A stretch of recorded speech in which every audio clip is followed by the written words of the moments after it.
Hey guys, Samurai here, and we are now in the era of Gen 9.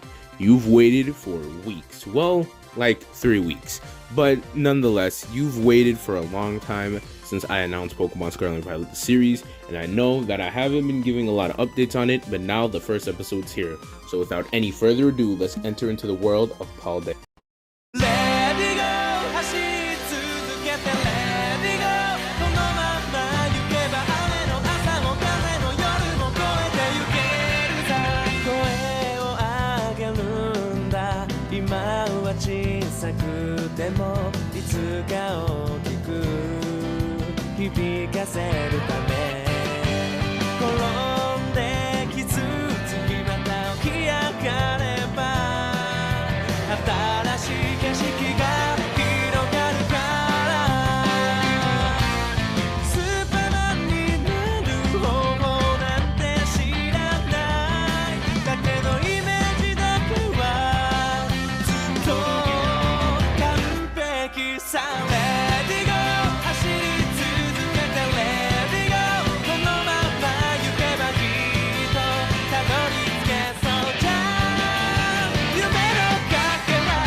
Welcome to the world of Pokemon.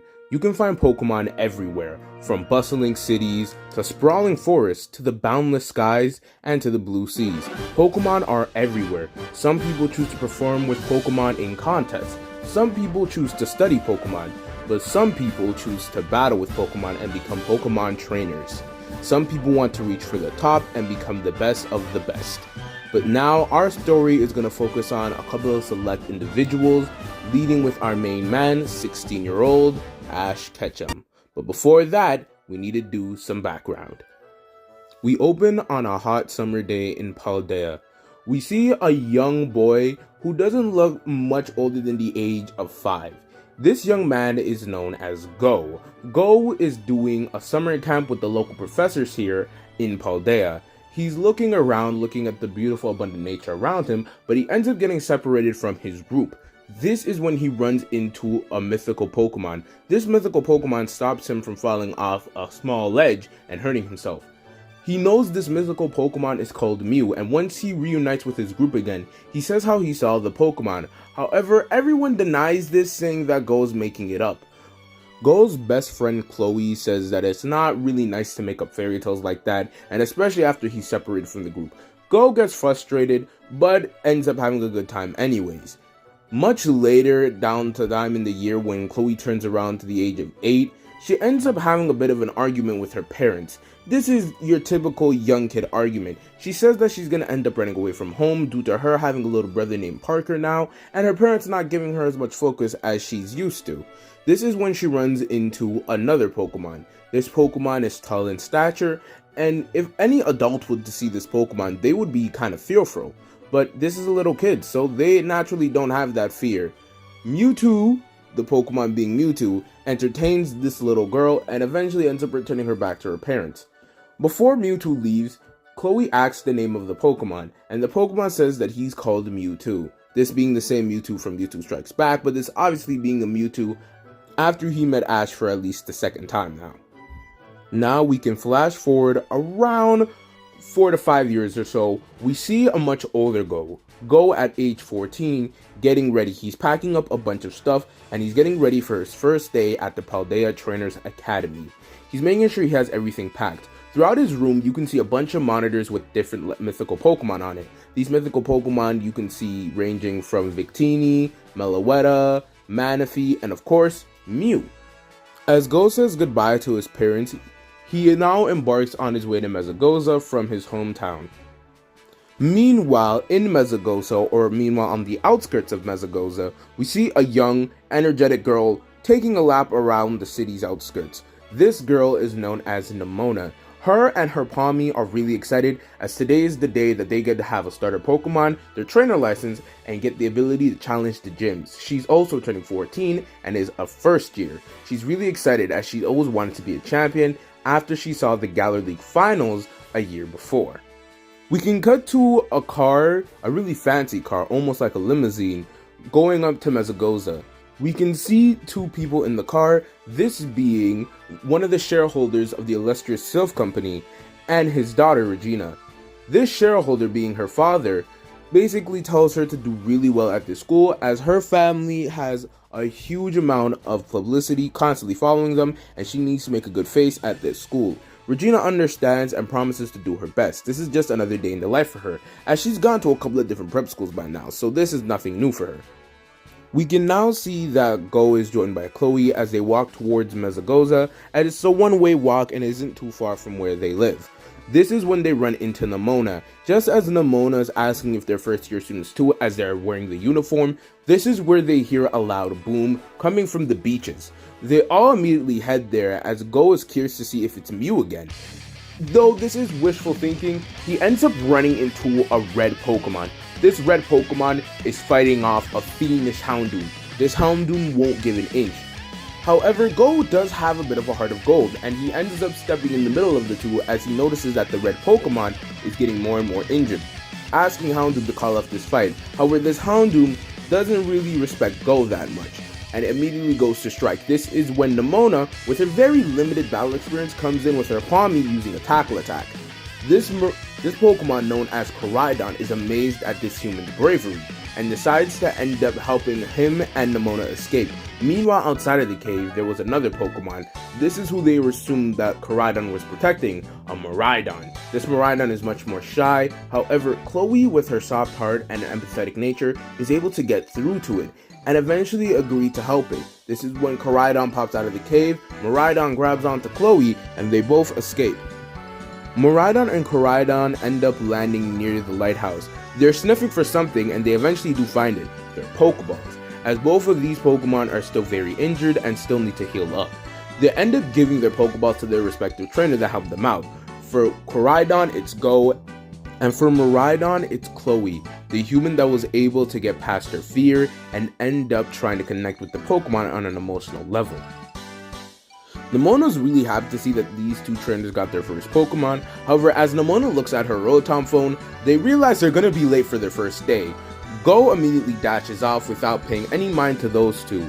However, both Nemona and Chloe meet another guy at the lighthouse, this guy being known as Arvin. Arvin can't get the door to open, and he's kinda mad, but he ends up running off too, realizing that he's gonna be late for his first day of his second year.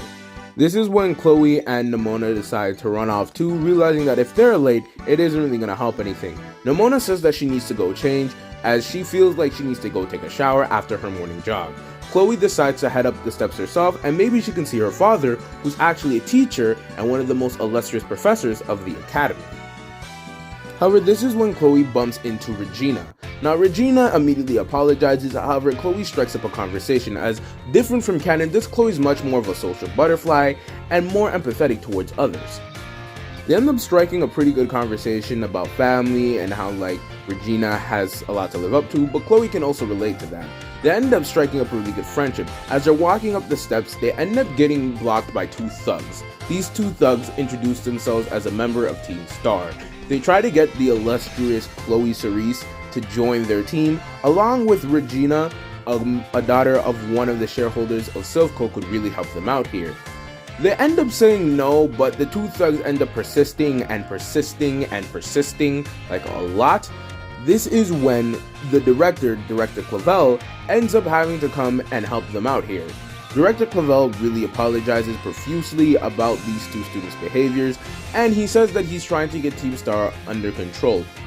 But nonetheless, he's here to actually introduce the academy to these two students personally, as Professor Cerise wanted him to get to know his daughter, and he already had an interest in her, along with Regina, a really popular student coming to the school due to her father's very important deals.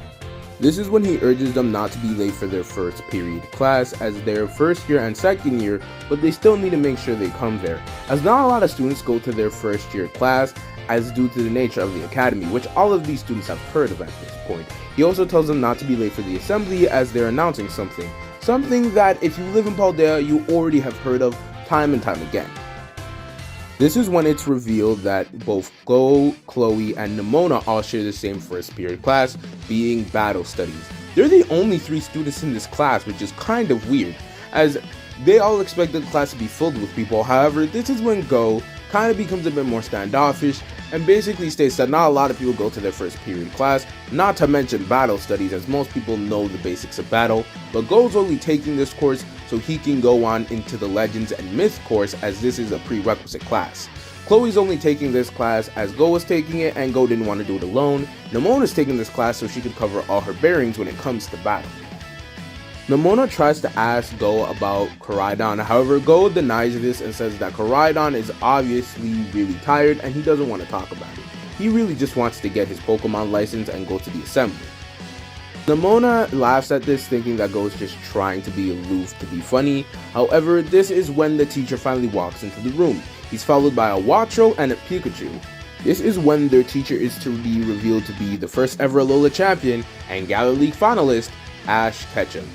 Nemona is fangirling out like crazy right now, as she's essentially meeting the person who inspired her to battle right in front of her eyes, not to mention it's her first year teacher. This is a match made in heaven for her, as she starts asking a million questions like, why is Ash here? Did he bring his Galar team? Did he bring his Sinnoh team? How far did Ash come? Has he grown any taller? Is Ash here to challenge the Paldea Elite Four and become the champion of the region himself? Ash is feeling really overwhelmed by these questions, but he says that he should start from the beginning on why he is here, just to introduce himself. He introduces himself as Ash Ketchum, but he says that you guys can just call him Mr. Ash, or Ash for short. This is when he explains how he got here. He reveals that after he finished from Galar, he waited a week to take a break with him and his Pokemon before heading to Paldea. Once he landed in Paldea, he was swarmed at the airport by a bunch of fans, as being the Alola League champion wasn't just enough. The Galar League was broadcasted all over the world, catapulting Ash into becoming a worldwide celebrity practically overnight. Ash was completely overwhelmed by the amount of fans and had to sign a bunch of autographs. However, the airport security were able to get everyone an autograph and get everyone moving in a single file line and get Ash out of the airport so they can continue doing their job. This is when Ash heard a humongous crash in the distance after he got out of the airport. He immediately ran out there and saw that it was Team Rocket trying to steal a bunch of students' Pokemon with Clavel there. Clavel obviously came with the champion, but the champion went to go deal with some business for a second, and this is when Team Rocket decided to strike. However, Ash and Pikachu end up dealing with them in less than around 5 minutes. This is when it catches the attention of a Wattrel, this Wattrel being amazed at Pikachu's Thunderbolt and wants to join Ash's team. Ash, happy along to have another Pokemon, especially a Pokemon he's never seen before, immediately catches Wattrel. Clavel was amazed at Ash's performance, and he expected nothing from the less of the Alola champion and a Galar League finalist. This is when Geeta finally joins back up, and Geeta actually offers Ash a position at the school, saying they don't have a first-year battle studies teacher, and there's no better person for someone who's younger, and not to mention plenty experience, with Ash fits the bill on both. However, Ash denies this, saying that he's here for some training and to learn about terrestrialization. This is when Geeta makes Ash a deal. Teach for about a year and he'll get a free Terra Orb, along with the ability to challenge the gyms to train up his Pokemon. Ash liking the idea of this, not to mention Geeta throws in the fact that she'll make sure that no paparazzi or fans bother him while he's training. Ash already likes the idea of this, knowing that he gets to train in secret and train up his Pokemon so no one can get any information on him for the upcoming tournament. He agrees to teach the first year students, saying that he's been a student at a school in Alola, so how hard could it be to be a teacher? And that's why he's teaching Goh, Chloe, and Nemona's class today. However, Nemona goes back to asking another 1 million questions, and Ash and Goh both being annoyed by this, Ash limits Nemona to 3 questions only. Nemona's 3 questions are, what Pokemon is he training? Ash says that he's trying to train all his Pokemon to a minimum Elite Four level, as when he came back from Galar, 3 of his Pokemon did actually evolve. This being Oshawott into Duat, Rowlet into Dartrix, and Gible into Gabite. They all are seen training, especially with Quilava here, and Ash noticing the fact that he's going to have to use some old Pokemon and raise their level and change up their movesets a bit to keep up with all of his competitors, having to raise them up to at least a minimum of Elite Four level. Nemona's next question is, why didn't Ash bring his Galar team? Ash says that he wants to build a new team in Paldea to use as secret weapons, as no one really has any information on his Paldea Pokemon as of yet, even though he only has Walchel at this point. And Nemona's final question is if Ash and her can have a battle.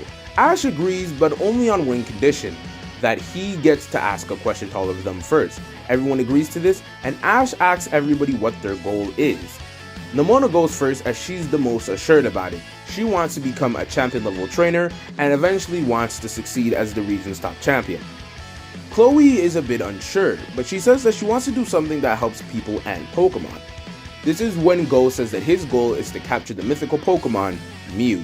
This leaves everyone kind of surprised, but Ash says that it's good to have high goals.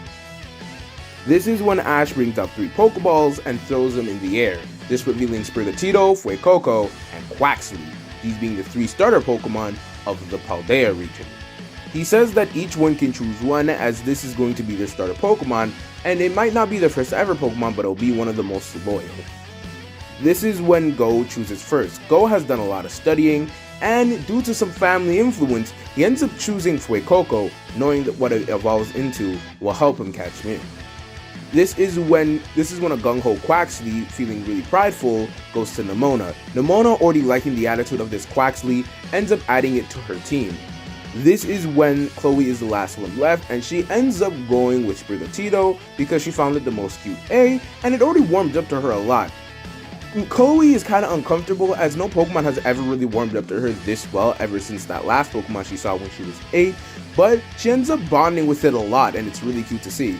However, on the stark opposite side, Goh is almost ignoring Fuecoco, looking up his Pokédex app and registering all on his phone, asking if he can leave the class yet since everything is pretty much in order. However, Ash sees that Fuecoco is trying to get Goh's attention, but Goh's just ignoring it, looking at Koraidon's Pokeball, seeing if he can find out anything more about it. Ash gets mad at this and slams Goh's desk, this shocking everyone. He tells him that Goh's first lesson is to learn to listen to his Pokemon. Goh says that what Ash is trying to teach is irrelevant to what battling is, and that battling is all about numbers and statistics. This is when Ash gets even more enraged, saying that while that plays a good part into battling, it's not everything, and that a bond between the trainer and Pokemon is what truly matters here. Goh denies this, but he also throws Ash's history back in his face, saying that Ash has relied on bonds for so long, and it took him so long to even win a league conference. He didn't even win his last one. If Ash used stronger Pokemon with better numbers, he probably could have beaten that Lucas guy.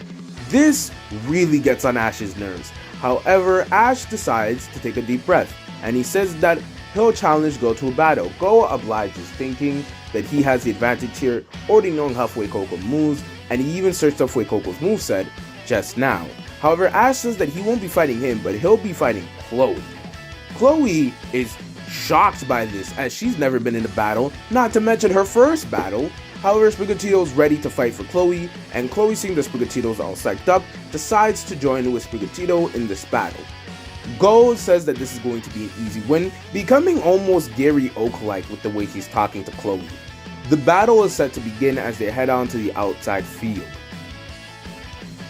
The battle begins between Fuecoco and Sprigatito. Sprigatito is using moves like Scratch and Quick Attack and is trying to get the leg up here. However, Goh is not one to be deterred and is keeping up his defenses, along with using the move Ember, as this is why he chose Fuecoco, as it knew a fire type move right out of the gate.